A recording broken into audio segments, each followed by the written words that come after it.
परम सत्कारयोग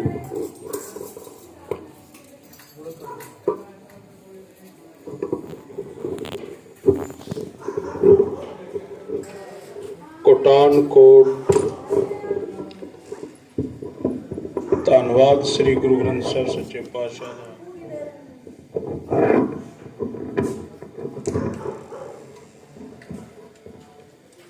जिन्हां ने सानू सतसंग दा सुभाग समा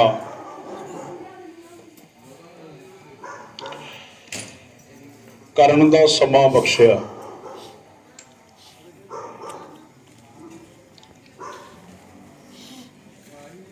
बहुत खुशी वाली गल है।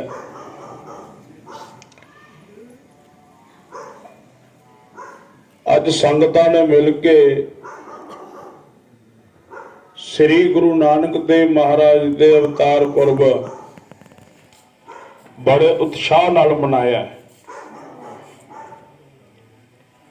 साध संगत जी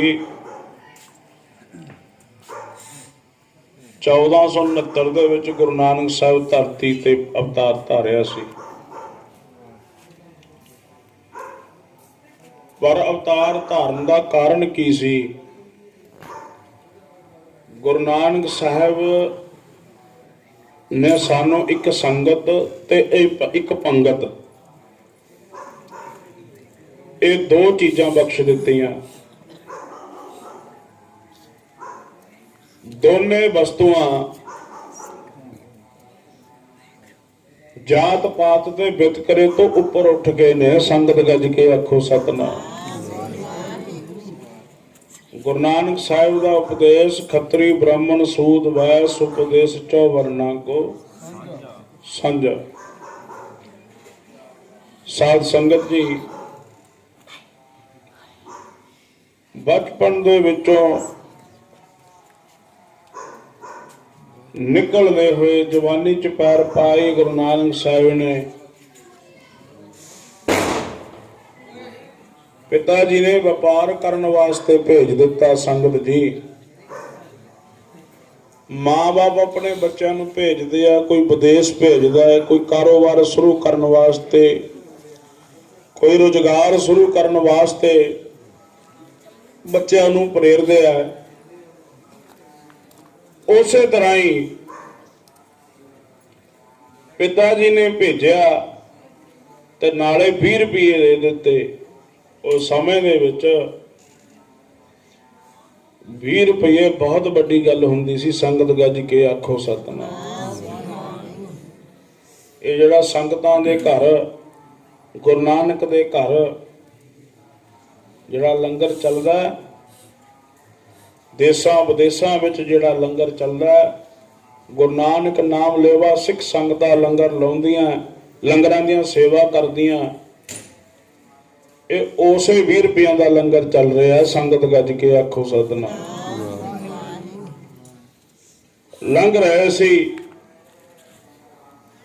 वेख्या महात्मा लोग साधु लोग बड़ा हठ करी बैठे है। कोई दरख्त नाल पुठा लड़क के भगती कर रहा है, कोई किवें बैठा है, कोई किवें बैठा है। गुरु नानक साहिब लंघदे लंघदे उत्थे रुक गए। संगत गज के आखो सतनाम। जिथे भी गए आ गुरु नानक साहिब गए आ। गुरु नानक साहिब कोल कोई नहीं आया। भूमि चोर कोल गए, सज्जन ठग कोल गए, 100 सहागन कोल गए, खौडे राक्षस कोल गए। ਲੰਘਦੇ ਵੇਖਿਆ ਸਤਿਪੁਰਸ਼ਾਂ ਦੀ ਇਹ ਨਿਸ਼ਾਨੀ ਹੁੰਦੀ ਹੈ। ਜੇ ਜਦੋਂ ਵੀ ਜਿੱਥੇ ਵੀ ਸੰਗਤਾਂ ਨੂੰ ਪ੍ਰੇਰਨਾ ਹੋਵੇ ਉੱਥੇ ਸੇਵਾ ਦਾ ਹੋਕਾ ਦਿੰਦੇ ਆ। ਸੰਗਤ ਗੱਜ ਕੇ ਆਖੋ ਸਤਿਨਾਮ। ਸੇਵਾ ਦਾ ਹੋਕਾ ਦਿੰਦੇ ਆ। ਜੇ ਭਾਈ ਸੇਵਾ ਕਰੋ, ਸੇਵਾ ਕਰੋ, ਸਿਮਰਨ ਕਰੋ, ਇਹੀ ਦੋ ਟੀਚੇ ਹੁੰਦੇ ਆ ਮਹਾਂਪੁਰਖਾਂ ਦੇ। ਉਹਨਾਂ ਨੇ ਵੇਖਿਆ ਸਾਧੂ ਬੈਠੇ ਆ, ਬੜੇ ਹਠੀ ਨੇ ਮਹਾਤਮਾ। ਪਿਤਾ ਜੀ ਨੇ 20 ਰੁਪਏ ਦਿੱਤੇ ਆ ਕੋਈ ਵਪਾਰ ਕਰਨ ਵਾਸਤੇ, ਵਪਾਰ ਤੋਰਨ ਵਾਸਤੇ, ਕੋਈ ਰੁਜ਼ਗਾਰ ਤੋਰਨ ਵਾਸਤੇ, ਪਰ ਮੈਨੂੰ ਇਦੋਂ ਵੱਡਾ ਵਪਾਰ ਦੁਨੀਆ 'ਚ ਦੀਂਦਾ ਨਹੀਂ। ਸੰਗਤ ਗੱਜ ਕੇ ਆਖੋ ਸਤਿਨਾਮ। ਇਦੋਂ ਵੱਡਾ ਵਪਾਰ ਮੈਨੂੰ ਦੀਂਦਾ ਨਹੀਂ ਹੈ। ਉਹ 20 ਰੁਪਈਆਂ ਦੀ ਰਸਤ ਮੰਗਾ ਕੇ ਉਹ ਭੁੱਖੇ ਸਾਧੂਆਂ ਨੂੰ ਸੇਵਾ ਕੀਤੀ। ਭੁੱਖੇ ਸਾਧੂਆਂ ਦੀ ਗੁਰੂ ਨਾਨਕ ਸਾਹਿਬ ਨੇ ਆਪ ਪਹਿਲਾਂ ਆਪ ਸੇਵਾ ਕਰਦੇ ਆ, ਫਿਰ ਸੰਗਤਾਂ ਨੂੰ ਉਤਸ਼ਾਹ ਹੁੰਦਾ।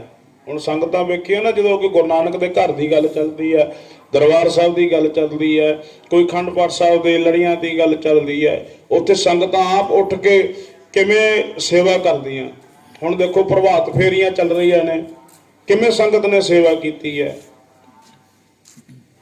ਪ੍ਰਭਾਤ ਕਈ ਲੋਕਾਂ ਦਾ ਵਹਿਮ ਹੁੰਦਾ, ਇਹ ਤਰਕੀ ਬੰਦੇ ਨੇ ਨਾ ਜਿਹੜੇ, ਉਹ ਕਹਿੰਦੇ ਜੀ ਇਹ ਪ੍ਰਭਾਤ ਫੇਰੀ ਹੈ ਨਾ ਜਿਹੜੀ, ਇਹ ਮਰਿਆਦਾ 'ਚ ਨਹੀਂ। ਸੱਚ ਜਾਣਿਓ, ਜਿਹੜਾ ਅਸੀਂ ਕੀਰਤਨ ਕਰਦੇ ਹਾਂ ਉਹ ਮਰਿਆਦਾ 'ਚ ਨਹੀਂ, ਪ੍ਰਭਾਤ ਫੇਰੀ ਮਰਿਆਦਾ 'ਚ ਹੈ। ਸੰਗਤ ਗੱਜ ਕੇ ਆਖੋ ਸਤਿਨਾਮ।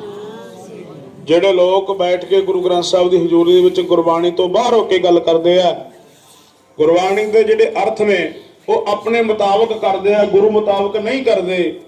ਜਿਵੇਂ ਗੁਰੂ ਸਾਹਿਬ ਨੇ ਸੰਗਤ ਨੂੰ ਪ੍ਰੇਰਿਆ, ਸਿੱਖਾਂ ਨੂੰ ਪ੍ਰੇਰਿਆ, ਸਿੱਖਾਂ ਦੀ ਗੱਲ ਕੀਤੀ ਹੈ, ਭਗਤ ਦੀ ਗੱਲ ਕੀਤੀ ਹੈ, ਨਾਮ ਜਪਣ ਵਾਲੇ ਦੀ ਗੱਲ ਕੀਤੀ ਹੈ, ਉਹ ਜਿਹੜੇ ਗੁਰਬਾਣੀ ਦੇ ਅਰਥ ਨੇ ਆਪਣੇ ਮੁਤਾਬਕ ਕਰਕੇ ਸੰਗਤਾਂ ਨੂੰ ਗੁੰਮਰਾਹ ਕਰਦੇ ਆ। ਜਿਹੜੇ ਅਸਲੀ ਮਰਿਆਦਾ ਗੁਰੂ ਨਾਨਕ ਸਾਹਿਬ, ਗੁਰੂ ਅਰਜਨ ਦੇਵ ਸੱਚੇ ਪਾਤਸ਼ਾਹ, ਗੁਰੂ ਨਾਨਕ ਦੇ ਘਰ ਦੇ 5ਵੇਂ ਵਾਰਸ ਸਨ ਗੁਰੂ ਅਰਜਨ ਦੇਵ ਸੱਚੇ ਪਾਤਸ਼ਾਹ। ਜਦੋਂ ਮਹਾਰਾਜ ਸੱਚਖੰਡ ਜਾਣ ਲੱਗੇ, ਸੰਗਤਾਂ ਨੇ ਕਿਹਾ ਮਹਾਰਾਜ, ਬਾਬਾ ਬੁੱਢਾ ਜੀ ਕਹਿੰਦੇ ਮਹਾਰਾਜ ਦੱਸੋ ਤੁਹਾਡੇ ਦਰਸ਼ਨ ਕਰਨੇ ਹੋਣ ਕਿਵੇਂ ਹੋਣਗੇ ਦਰਸ਼ਨ। ਗੁਰੂ ਅਰਜਨ ਦੇਵ ਕਹਿੰਦੇ ਬਾਬਾ ਬੁੱਢਾ ਜੀ, ਜਦੋਂ ਸੰਗਤਾਂ ਜੋਟੀਆਂ ਦੇ ਸ਼ਬਦ ਪੜ੍ਹ ਕੇ ਨਾ ਪਰਿਕਰਮਾ ਕਰਿਆ ਕਰੂ ਸੰਗਤ, ਤੇ ਮੈਂ ਆਪ ਇਸ ਪਰਿਕਰਮਾ ਦੇ ਵਿੱਚ ਅੱਗੇ ਖੜ ਕੇ ਦਰਸ਼ਨ ਦਿਆ ਕਰਾਂ।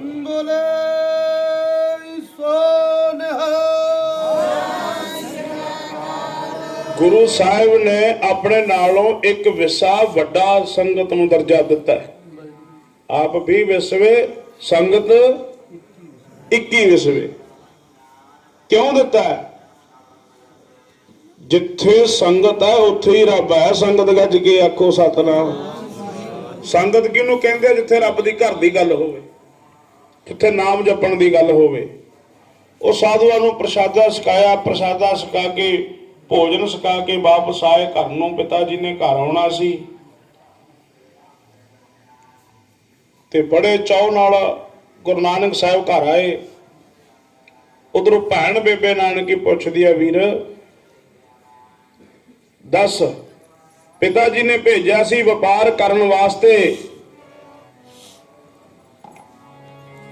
ਤੇ ਤੁਸੀਂ ਵਪਾਰ ਕੀ ਕੀਤਾ? ਬੇਬੇ ਨਾਨਕੀ ਗੁਰੂ ਨਾਨਕ ਸਾਹਿਬ ਦੇ ਅਕਾਲ ਪੁਰਖ ਦਾ ਰੂਪ ਹੋਣਾ ਉਹਨਾਂ ਦੇ ਹਿਰਦੇ ਵਿੱਚ ਬੜੀ ਭਾਵਨਾ ਸੀ। ਬੇਬੇ ਨਾਨਕੀ ਦੇ ਉਹਨੂੰ ਪਤਾ ਸੀ ਗੁਰੂ ਨਾਨਕ ਸਾਹਿਬ ਖੁਦਾ ਦਾ ਰੂਪ ਹੈ। ਸੰਗਤ ਗੱਜ ਕੇ ਆਖੋ ਸਤਿਨਾਮ। ਨਹੀਂ ਭੈਣਾਂ ਨੂੰ ਆਪਣੇ ਭਾਈਆਂ ਦਾ ਮੋਹ ਇੰਨਾ ਕਿ ਨੇੜੇ ਹੁੰਦਾ ਤੇ ਬੋਲ ਬਾਣੀ 'ਚ ਸਤਿਕਾਰ ਨਹੀਂ ਰਹਿੰਦਾ, ਕਿਉਂ ਨੇੜੇ ਹੋਣ ਦਾ ਜਿਹੜੀ ਨਿਸ਼ਾਨੀ ਆ, ਜਿਹੜਾ ਪਾਇਆ ਉਹ ਦੂਰ ਹੋ ਜਾਂਦਾ। ਪਰ ਬੇਬੇ ਨਾਨਕੀ ਨੂੰ ਪਤਾ ਸੀ ਗੁਰੂ ਨਾਨਕ ਸਾਹਿਬ ਖੁਦਾ ਦਾ ਰੂਪ ਨੇ। ਜੇ ਕਦੇ ਵੀ ਗਲਤ ਨਹੀਂ ਕਰ ਸਕਦੇ। ਸੰਗਤ ਗੱਜ ਕੇ ਆਖੋ ਸਤਨਾਮ। ਸਾਰੇ ਪੜ੍ਹੀਏ ਪ੍ਰੇਮ ਨਾਲ। ਪਹਿਲਾਂ ਦਾਸ ਬੋਲੂ, ਫਿਰ ਸਾਰੀ ਸੰਗਤ ਬੋਲੇਗੀ, ਫਿਰ ਬੀਬੀਆਂ ਨੇ ਇਕਜੁੱਟ ਹੋ ਕੇ ਰਸਨਾ ਪਵਿੱਤਰ ਕਰਨੀ ਹੈ। ਜੇ ਤੁਸੀਂ ਜੋਟੀਆਂ ਦੇ ਸ਼ਬਦ ਵਿੱਚ ਪ੍ਰਭਾਤ ਫੇਰੀ ਵਿੱਚ ਹਾਜ਼ਰੀ ਲਵਾਉਣੀ ਹੈ, ਗੁਰੂ ਨਾਨਕ ਸਾਹਿਬ ਦੇ ਚਰਨਾਂ 'ਚ ਹਾਜ਼ਰੀ ਲਵਾਉਣੀ ਹੈ, ਤੇ ਰਸਨਾ ਨੂੰ ਪਵਿੱਤਰ ਕਰਨਾ ਪਊਗਾ ਭਾਈ। ਕਿਤੇ ਇਹ ਨਾ ਹੋਵੇ ਤੇ ਅਸੀਂ ਪ੍ਰਭਾਤ ਫੇਰੀਆਂ ਠੰਡ 'ਚ ਕੱਢਦੇ ਰਹੇ ਤੇ ਸਾਡੀ ਹਾਜ਼ਰੀ ਨਾ ਲੱਗੇ। ਸੰਗਤ ਗੱਜ ਕੇ ਆਖੋ ਸਤਨਾਮ। ਉਹ ਪੁੱਛਦੀ ਆ ਭੈਣ ਬੇਬੇ ਨਾਨਕੀ, ਕੀਤਾ ਕੀ ਵਪਾਰ ਵੀਰ ਜੀ। ਪੁੱਛਦੀ ਆ ਭੈਣ ਬੇਬੇ ਨਾਨਕੀ, ਕੀਤਾ ਕੀ ਵਪਾਰ ਵੀਰ ਜੀ।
ਇਹੋ ਜਿਹਾ ਵਪਾਰ ਕੀਤਾ ਜਿਹੜਾ ਦੁਨੀਆ ਦੇ ਵਿੱਚ ਵਪਾਰ ਦੀ ਕਦੇ ਕਿਤੇ ਵੀ ਦਰਗਾਹ ਦੇ ਵਿੱਚ ਵੀ ਕੰਮ ਆਵੇਗਾ। ਸੰਗਤ ਗੱਜ ਕੇ ਆਖੋ ਸਤਨਾਮ। ਉਧਰੋਂ ਪਿਤਾ ਜੀ ਆਏ, ਸ਼ਾਮ ਦਾ ਵੇਲਾ, ਭੈਣ ਪਿਤਾ ਦੇ ਸੁਭਾਅ ਤੋਂ ਡਰਦੀ ਹੈ। ਜੇ ਗੁਰੂ ਨਾਨਕ ਸਾਹਿਬ ਨੇ ਵਪਾਰ ਤਾਂ ਰੱਬ ਦੇ ਘਰ ਦਾ ਕੀਤਾ, ਪਰ ਮੈਂ ਪਿਤਾ ਨੂੰ ਕਿਵੇਂ ਸਮਝਾਵਾਂ? ਪੁੱਛਦੇ ਆ ਗੁਰੂ ਨਾਨਕ ਸਾਹਿਬ ਨੂੰ, ਦੱਸੋ ਕੀ ਵਪਾਰ ਕੀਤਾ? ਗੁਰੂ ਨਾਨਕ ਸਾਹਿਬ ਕਹਿੰਦੇ, ਪਿਤਾ ਜੀ ਵਪਾਰ ਮੈਂ ਉਹ ਕੀਤਾ ਜਿਹੜਾ ਅੱਜ ਤੱਕ ਨਾ ਕਿਸੇ ਨੇ ਕੀਤਾ ਤੇ ਨਾ ਕਿਸੇ ਨੇ ਕਰਨਾ। ਸੰਗਤ ਗੱਜ ਕੇ ਆਖੋ ਸਤਿਨਾਮ। ਜਿਹੜੇ ਵਪਾਰ ਦਾ ਜਿਹੜਾ ਮੁਨਾਫਾ ਹੈ, ਫਾਇਦਾ ਇੱਥੇ ਨਹੀਂ ਮਿਲਣਾ ਦੁਨੀਆ ਤੇ, ਉਹ ਦਰਗਾਹ ਦੇ ਵਿੱਚ ਮਿਲੇਗਾ। ਸੰਗਤ ਗੱਜ ਕੇ ਆਖੋ ਸਤਿਨਾਮ। ਸੇਵਾ ਦਾ ਲਾਹਾ ਦਰਗਾਹ ਚੋਂ ਮਿਲਦਾ। ਇਹ ਕੋਠੀਆਂ ਜਿਹੜੀਆਂ ਕਾਰਾਂ, ਇਹ ਜ਼ਮੀਨਾਂ ਜਾਇਦਾਦਾਂ, ਇਹ ਸੇਵਾ ਦਾ ਲਾਹਾ ਨਹੀਂ, ਇਹ ਤਾਂ ਨਾਸਬੰਦ ਨੇ। ਸੰਗਤ ਗੱਜ ਕੇ ਆਖੋ ਸਤਿਨਾਮ। ਸੇਵਾ ਦਾ ਲਾਹਾ ਤਾਂ ਦਰਗਾਹ ਚ ਮਹਾਰਾਜ ਬਾਂਹ ਫੜਦੇ ਆ, ਆਉਣ ਜਾਣ ਦੇ ਸਮੇਂ ਤੋਂ ਬਚਾ ਕੇ ਰੱਖਦੇ ਆ। ਆਉਣ ਜਾਣ ਦਾ 84 ਦਾ ਜਿਹੜਾ ਗਵਨ ਹੈ, ਇਹਦੇ ਵਿੱਚੋਂ ਬਚਾ ਕੇ ਦਰਗਾਹ ਦੇ ਵਿੱਚ ਬਾਂਹ ਫੜਦੇ ਆ ਮਹਾਰਾਜ। ਤੇ ਸਾਡੇ ਲੋਕ ਜਿਹੜੇ ਤਰਕੀ ਆ, ਉਹ ਕਹਿੰਦੇ ਸੰਤ ਨੌ ਹੈ ਹੀ ਨਹੀਂ। ਤੇ ਪਰ ਮੈਂ ਤਾਂ ਬ੍ਰਹਮ ਗਿਆਨੀ ਮਹਾਂਪੁਰਖਾਂ ਦੀ ਸੰਗਤ ਕੀਤੀ ਹੈ। ਇੱਕ ਵਾਰੀ ਬਾਬਾ ਭਗਵਾਨ ਸਿੰਘ ਜੀ ਕੋਲ ਗੱਲ ਦੱਸਣ ਵਾਲੀ ਹੈ ਸੰਗਤਾਂ ਨੂੰ, 1-2 ਮਿੰਟ ਦੀ ਵਿਚਾਰ ਹੈ। ਸੰਤ ਬਾਬਾ ਭਗਵਾਨ ਸਿੰਘ ਜੀ ਘਨੌਰੀ ਕਲਾ ਦੇ ਮਹਾਂਪੁਰਖ ਸਨ। 2 ਸਨ, ਇੱਕ ਬਾਬਾ ਧੂਰੀ ਜੀ ਜਿਹੜੇ ਖਨੌਰੀ ਵਾਲੇ ਸੰਤ, ਤੇ ਬਾਬਾ ਭਗਵਾਨ ਸਿੰਘ ਜੀ ਬਾਬੇ ਭਾਗ ਸਿੰਘ ਘਨੌਰ ਵਾਲਿਆਂ ਦੇ ਸੇਵਕ ਸਨ। ਬਾਬੇ ਭਾਗ ਸਿੰਘ ਔਰ ਬਾਬੇ ਕਿਰਪਾਲ ਸਿੰਘ ਦੇ ਸੇਵਕ ਸੀ। ਕੋਈ ਤਰਕੀ ਸਿੰਘ ਆ ਗਿਆ, ਅੰਮ੍ਰਿਤ ਛਕਿਆ, ਜਿਨ੍ਹਾਂ ਨੂੰ ਸਿੱਖ ਮਸ਼ੀਨਰੀ ਵਾਲੇ ਕਹਿੰਦੇ ਆ। ਦੇਖੋ ਸਾਡੀ ਮਾੜੀ ਕਿਸਮਤ, ਕਿਸੇ ਧਰਮ ਦਾ ਵੇਦ ਗ੍ਰੰਥ ਆਪਣੇ ਧਰਮ ਦੀ ਕਦੇ ਨਿੰਦਿਆ ਨਹੀਂ ਕਰਦਾ। ਇੱਕ ਓੰਕਾਰ ਤੋਂ ਲੈ ਕੇ 18 10-20 ਤੱਕ ਗੁਰਬਾਣੀ ਹੈ। ਕਿਤੇ ਵੀ ਸਾਧੂ ਦੀ ਨਿੰਦਿਆ ਨਹੀਂ ਕੀਤੀ, ਕਿਤੇ ਵੀ ਸਿੱਖ ਦੀ ਨਿੰਦਿਆ ਨਹੀਂ ਕੀਤੀ, ਕਿਤੇ ਵੀ ਬਾਣੀ ਦੀ ਨਿੰਦਿਆ ਨਹੀਂ ਕੀਤੀ। ਬਾਣੀ ਨਿੰਦਿਆ ਨਹੀਂ ਕਰਦੀ, ਬਾਣੀ ਨੂੰ ਪੜ੍ਹਨ ਵਾਲਾ ਨਿੰਦਿਆ ਕਰਦਾ। ਸੰਗਤ ਗੱਜ ਕੇ ਆਖੋ ਸਤਿਨਾਮ। ਗੁਰਬਾਣੀ ਤਾਂ ਕਹਿੰਦੀ ਹੈ, ਸੰਤ ਕਾ ਨਿੰਦਕ ਮਹਾ ਤਤਾਈ, ਸੰਤ ਕਾ ਨਿੰਦਕ ਖਿਨ ਟਿਕਨ ਨ ਪਾਈ, ਸੰਤ ਕਾ ਨਿੰਦਕ ਮਹਾ ਤਿਆਰਾ, ਸੰਤ ਕਾ ਨਿੰਦਕ ਪਰਮੇਸ਼ਰ ਮਾਰਾ। ਉਹ ਕਹਿੰਦੇ ਜਿਹੜੇ ਸੰਤਾਂ ਦੀ ਨਿੰਦਿਆ ਕਰਦਾ ਨਾ, ਕਹਿੰਦਾ 2 ਜਹਾਨ ਤੋਂ ਧੱਕਿਆ ਜਾਂਦਾ। ਬਾਣੀ ਕਹਿੰਦੀ ਹੈ। ਤੇ ਇਹ ਗੁਰੂ ਗ੍ਰੰਥ ਸਾਹਿਬ ਦੀ ਹਜ਼ੂਰੀ 'ਚ ਬਹਿ ਕੇ ਨਿੰਦਿਆ ਤੋਂ ਇਲਾਵਾ ਦੂਜੀ ਗੁਰਮਤਿ ਦੀ ਗੱਲ ਹੀ ਨਹੀਂ ਕਰਦੇ। ਇਹਦਾ ਮਤਲਬ ਕੀ ਹੈ? ਇਹਦਾ ਮਤਲਬ ਇਹ ਹੈ, ਇਹ ਉਹ ਬਹਿਰੂਪੀਏ ਨੇ ਜਿਹੜੇ ਸਾਡੇ ਭੇਸ ਵਿੱਚ ਸਾਡੇ ਵਿੱਚ ਰਲ ਗਏ। ਸੰਗਤ ਗੱਜ ਕੇ ਆਖੋ ਸਤਿਨਾਮ। ਅੰਮ੍ਰਿਤ ਵੀ ਛਕਿਆ, ਕਥਾਵਾਚਕ ਵੀ ਬੜਾ। ਬਾਬੇ ਭਗਵਾਨ ਸਿੰਘ ਨੂੰ ਕਹਿੰਦਾ ਮਹਾਰਾਜ ਤੁਸੀਂ ਕਹਿੰਦੇ ਹੋ ਜੇ ਸੰਤ ਐਂ ਕਰ ਦਿੰਦੇ ਨੇ, ਜੋ ਕਰ ਦਿੰਦੇ ਨੇ, ਤੇ ਮੇਰੇ ਤੇ ਤੁਹਾਡੇ ਵਿੱਚ ਕੀ ਫਰਕ ਹੈ? ਕੀ ਤੁਸੀਂ ਬਾਬਾ ਲਾਈ ਆ?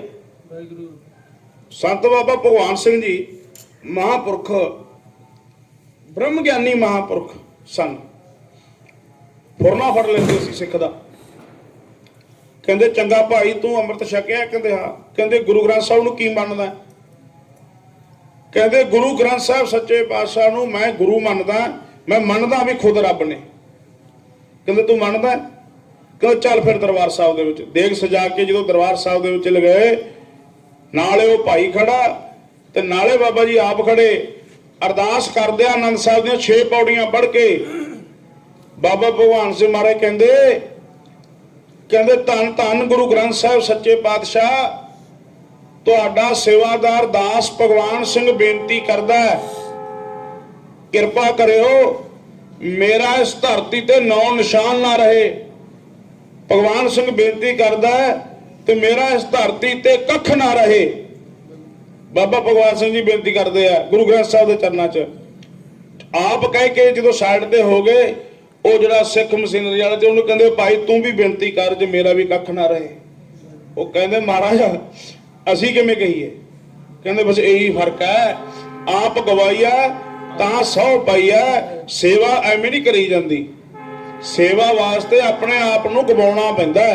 ਆਪਣਾ ਹੰਕਾਰ, ਆਪਣਾ ਲੋਭ, ਆਪਣਾ ਕ੍ਰੋਧ ਘਰੀ ਛੱਡਣਾ ਪੈਂਦਾ ਸੇਵਾ ਦੇ ਵਿੱਚ ਨਹੀਂ। ਕਿਉਂਕਿ ਬਾਣੀ ਕਹਿੰਦੀ ਹੈ ਹਉਮੈ ਨਾਵੈ ਨਾਲ ਵਿਰੋਧ ਹੈ, ਦੋਏ ਨਾ ਵਸੈ। ਦੇਖੋ ਇਹ 2 ਚੀਜ਼ਾਂ ਇੱਕ ਜਗ੍ਹਾ ਤੇ ਰਹਿ ਨਹੀਂ ਸਕਦੀਆਂ। ਸੰਗਤ ਗੱਜ ਕੇ ਆਖੋ ਸਤਿਨਾਮ। ਇਸੇ ਕਰਕੇ ਤਰਕੀ ਬੰਦਿਆਂ ਤੋਂ ਬਚੋ ਭਾਈ, ਜਿਹੜੇ ਗੁਰੂ ਨਾਲੋਂ ਤੋੜਦੇ ਆ। ਸਾਨੂੰ ਬਹੁਤ ਵੱਡਾ ਭੁਲੇਖਾ ਪਾਇਆ ਇਹਨਾਂ ਨੇ। ਜੇ ਬਾਣੀ ਹੈ ਕਹਿੰਦੇ, ਬਾਣੀ ਤਾਂ ਕਹਿੰਦੀ ਹੈ ਸੰਤ ਕਾ ਨਿੰਦਕ ਮਹਾ ਤਤਾਈ, ਸੰਤ ਕਾ ਨਿੰਦਕ ਖਿਨ ਟਿਕਣ ਨਾ ਪਾਈ। ਕਹਿੰਦੇ ਜਿਹੜੇ ਮਹਾਤਮਾ ਦੀ ਨਿੰਦਿਆ ਕਰਦਾ ਨਾ, ਕਹਿੰਦੇ 1 ਮਿੰਟ ਵੀ ਉਹ ਟਿਕ ਕੇ ਨਹੀਂ ਬਹਿ ਸਕਦਾ, ਉਹਨੂੰ ਤੜਫਣਾ ਲੱਗੀ ਰਹੇਗੀ, ਭੜਕਦਾ ਹੀ ਫਿਰੂਗਾ। ਜਿਹੜੇ ਸਾਧੂ ਸੰਤ, ਗੁਰੂ ਅਰਜਨ ਦੇਵ ਤਾਂ ਸਾਧੂਆਂ ਦੀ ਪ੍ਰਸ਼ੰਸਾ ਕਰਦੇ ਆ, ਇਹ ਗੁਰੂ ਅਰਜਨ ਦੇਵ ਨੂੰ ਪੜ੍ਹਨ ਵਾਲੇ ਸਾਧੂਆਂ ਦੀ ਨਿੰਦਿਆ ਕਰਦੇ ਆ। ਕਿੰਨਾ ਫਰਕ ਹੈ ਇਸ ਗੱਲ ਦਾ। ਜਦੋਂ ਪਿਤਾ ਜੀ ਆਏ ਪੁੱਛਦੇ ਨੇ ਗੁਰੂ ਨਾਨਕ ਸਾਹਿਬ ਨੂੰ, ਗੁਰੂ ਨਾਨਕ ਸਾਹਿਬ ਕਹਿੰਦੇ ਮੈਂ ਤਾਂ ਉਹ ਵਪਾਰ ਕੀਤਾ ਜਿਹੜਾ ਦਰਗਾਹ ਵਿੱਚ ਕੰਮ ਆਵੇਗਾ, ਦੁਨੀਆ 'ਚ ਨਹੀਂ ਕੰਮ ਆਉਂਦਾ, ਦੁਨੀਆ 'ਚ ਧਾਰੀ ਤੇ ਤੁਰ ਪਈ। ਤੇ ਕੀ ਹੋਇਆ, ਤੇ ਕ੍ਰੋਧ ਵਿੱਚ ਆ ਕੇ ਗੁਰੂ ਨਾਨਕ ਸਾਹਿਬ ਦੇ ਕੋਮਲ ਮੁਖੜੇ ਤੇ ਪਿਤਾ ਨੇ ਜ਼ੋਰ ਦੀ ਚਪੇੜ ਮਾਰੀ। ਸੰਗਤ ਗੱਜ ਕੇ ਆਖੋ ਸਤਿਨਾਮ। ਭੈਣਾਂ ਦਾ ਦਿਲ ਕਿਹੋ ਜਿਹਾ ਹੁੰਦਾ ਦੇਖੋ। ਬੇਬੇ ਨਾਨਕੀ ਉੱਠੀ, ਉੱਠ ਕੇ ਗੁਰੂ ਨਾਨਕ ਸਾਹਿਬ ਦੀ ਬਾਂਹ ਫੜ ਕੇ ਪਰੇ ਕਰ ਦਿੱਤਾ ਤੇ ਮਿੰਨਤਾਂ ਕਰਦੀ ਆ ਆਪਣੇ ਪਿਤਾ ਦੀਆਂ। ਕੀ ਮਿੰਨਤਾਂ ਕਰਦੀ ਹੈ ਕਿ ਧਾਰਨਾ ਪੜੀਏ, ਫਿਰ ਗਾਹਾਂ ਵੀ ਸਮਾਂ ਬੜਾ ਘੱਟ ਹੈ, ਕਿਉਂਕਿ ਸਮਾਂ ਸਫਲਾ ਫਿਰ ਹੀ ਹੋਏਗਾ ਜੇ ਸਾਨੂੰ ਪਤਾ ਹੋਵੇਗਾ ਜੇ ਸਾਡਾ ਜੀਵਨ ਕੀ ਹੈ, ਅਸੀਂ ਕਿੱਥੋਂ ਚੱਲੇ ਆ, ਕਿੱਥੇ ਪਹੁੰਚਣਾ। ਤੇ ਸਾਨੂੰ ਤਾਂ ਇਹ ਨਹੀਂ ਪਤਾ। ਜੇ ਹੁਣ ਆਪਾਂ ਗੁਰੂ ਨਾਨਕ ਸਾਹਿਬ ਦਾ ਗੁਰਪੁਰਬ ਮਨਾਇਆ, ਇੱਥੇ ਪਰਨ ਕਰੀਏ, ਇੱਥੇ ਅਸੀਂ ਪਰਨ ਕਰੀਏ। ਸੱਚੇ ਪਾਤਸ਼ਾਹ ਜਿੰਨੇ ਸਵਾਸ ਬੀਤ ਗਏ, ਹੁਣ ਸਾਨੂੰ ਸੋਝੀ ਆ ਗਈ, ਹੁਣ ਅਸੀਂ ਨਿਤਨੇਮ ਵੀ ਕਰਾਂਗੇ, ਬਾਣੀ ਵੀ ਪੜਾਂਗੇ, ਤੇਰੇ ਦੱਸੇ ਦੇ ਮਾਰਗ ਤੇ ਵੀ ਚੱਲਾਂਗੇ। ਤੇ ਇਸੇ ਕਰਕੇ ਭਾਈ ਇਹ ਜਿਹੜਾ ਸੰਕਲਪ ਹੈ, ਵਾਅਦਾ ਕਰਨਾ ਪੈਂਦਾ ਹੈ, ਤੇ ਫਿਰ ਰਸਨਾ ਪਵਿੱਤਰ ਹੋਵੇ ਤੇ ਫਿਰ ਹਾਜ਼ਰੀ ਲੱਗਦੀ ਹੈ ਗੁਰੂ ਨਾਨਕ ਦੇ ਘਰੇ। ਐਵੇਂ ਨਹੀਂ ਲੱਗਦੀ, ਸਰੀਰ ਕਰਕੇ ਨਹੀਂ ਲੱਗਦੀ। ਤੇ ਕੋਮਲ ਚਿਹਰੇ ਤੇ ਮਾਰਿਆ ਜਦੋਂ ਮੁਖ ਤੇ ਥੱਪੜ, ਚਪੇੜ ਮਾਰੀ ਪਿਤਾ ਜੀ ਨੇ। ਤੇ ਬੇਬੇ ਨਾਨਕੀ ਪਤਾ ਕੀ ਕਹਿੰਦੀ ਹੈ, ਸਾਰੇ ਪਿਆਰ ਨਾਲ ਪੜਿਓ। ਨਾ ਮਾਰ ਬਾਬਲਾ ਵੇ ਮੇਰੇ ਵੀਰ ਦੇ ਚਪੇੜਾ, ਮਾਰ ਬਾਬਲਾ ਵੇ ਮੇਰੇ ਵੀਰ ਦੇ ਚਪੇੜਾ ਨਾ।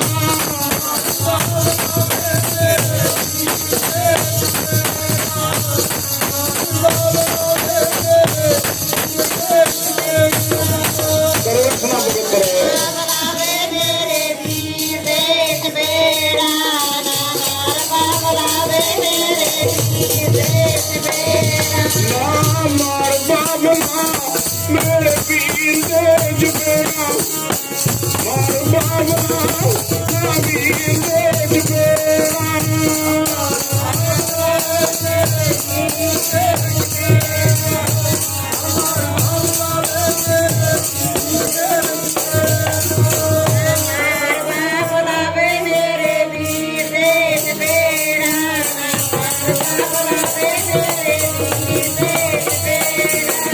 ਪਵਨ ਗੁਰੂ ਪਾਣੀ ਪਿਤਾ ਮਾਤਾ ਤੱਕ ਲਾਤੇ,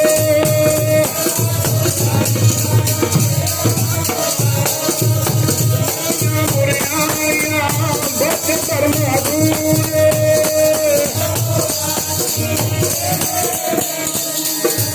ਜਿੰਨੀ ਨਾਮ ਤੇ ਆਇਆ ਗਏ ਮੁਸਾਫਤ ਕਾਲੇ,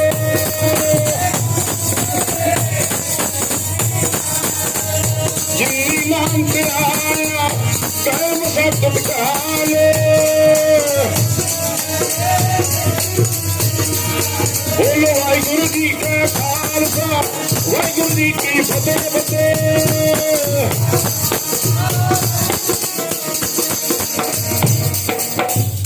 ਵਾਹਿਗੁਰੂ ਜੀ ਕਾ ਖਾਲਸਾ।